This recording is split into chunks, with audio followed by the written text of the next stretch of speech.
eka me akoye se wo yo bia dodo na editing din through the hot seat ewo net tools wa expose anana woye na enano eka me akoye se ono ankasa samba bonten eden semba kumienu abeto bonten wochi machese allegation na ekoso wochi machese se koye ya vice president Mahamudu Bawumia no eka me akoye se no kora ba kokora mpo enimo na ni nemu no ode nsem no yie ana ode nsem no mu chirimo ade mpotia waya ya enne no eka me akoye se da bonten se okokaka nsem bia ditia Dr. Mahamudu Bawumia no eno nti ane asaka no ede fi na tupa de ne enye sakra ana etie yenko tie Kwaku Annan eno nsem emba. Stories going round. Kwaku Annan had responded to Agyapong. Asemi beto hono. Memfa se eba efiada, memineda. Kwesiada, edwoada ewia. Me came na on the 4th of September area quickly ena story beda hono social media ni na so aye beja wonwa eka bi ma Kwaku Annan wonmo nsusu a edi Kwaku Annan atem wonmo nsusu a edi owura Agyapong atem ene wonmo nsusu a support no but then within 24 hours then the surrogates of Agyapong, the media surrogates of him, Eyo Madrin said no. The Antokoni aircon there be Ora Agyapong walk off from the image Drainéd and see quickly one way and say Yensan yin change story near and say hi Ghana update. Message say obe like no share no subscribe na afi MRF say odo wajon channel ebe my comment section ho say the dane abre bia ye de concern the Ghana update for abom A1 chese agimu degree ankasa na ira social ni media no ma ense brebebe na chese de circulate ewo ho we dey rema Canada Agyapong one Kwaku Annan na kra Kwaku Annan abusuafo be kai omo nsensem bia ba betoja efa se Canada Agyapong asake Kwaku Annan ano hosting program on net 2 amanfo bebrebe adwen tanta se eba ne sai na Canada wasake wa kasa wakra Kwaku Annan eho na Canada ebetwem se Kwaku Annan akotena YouTube so edidi Bawumia atem hey asembe ni wo Canada Agyapong ultimate tsena wo TV no so so ate MPP ene NDC ultimate didi Mahama atem edidi na Akufo Addo atem na adenti na se Kwaku Annan edidi Bawumia atem a ultimate ejina so ejinadi we mamanfo kasafa ho bebre even kumchacha eba abonten ebeka se asem we de ensiri ni tim efse wuntimi nya sa asem we nko so entimi nyi obi edisa Queen Miriam so ebeka the same thing say asem ye die ono kra agenensa na wo Kennedy utimi didi amanfo bebrebe atem na asem kitikiti we na watimi agina so a uyi Kwaku Annan edi na Kwaku Annan no so aba abonten aba bekasa afasa ensensem we na ekoso ni nyina amanfo kabi no ene we kabi de enim kra na amanfo de kabi ono akasa aba abonten aba bekasa afasa nsem we na nsem no otwemu se ono no onfa ho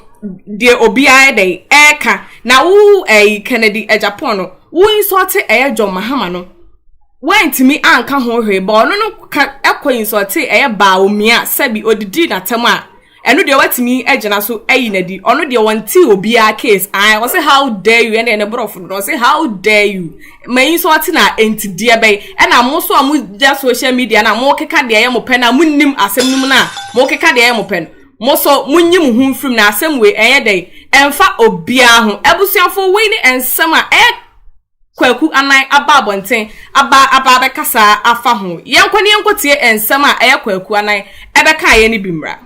Stories going round. Kwaku Annan had responded to Agyapong. Asemi beto hono. Memfa se eba efiada, memineda.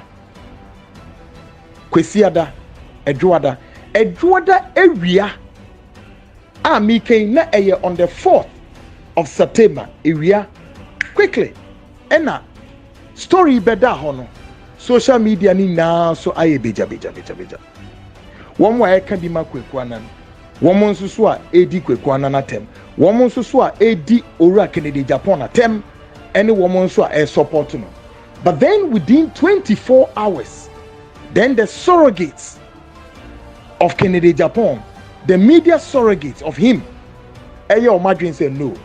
The Antokwani Aircon, there be Ora Kennedy Agyapong, walk off from the image Drainéd.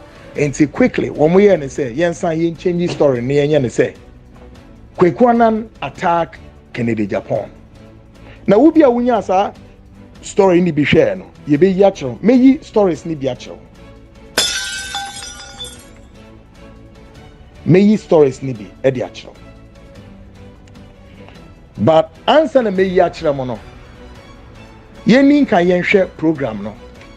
Dia me ye den. Dia me koye yesi me koye tia ora Vice President Dr. Alhaji Mahmoud Bawumia yenhwe sa program. Dia Kwaku Annan ekafa Vice President no. But answer na me ya kire me yemfa nchire mu so mre. Dia be ntipa na Kwaku Annan so koye sa program no. Editia Vice President na bibi etesa. Asem na very simple.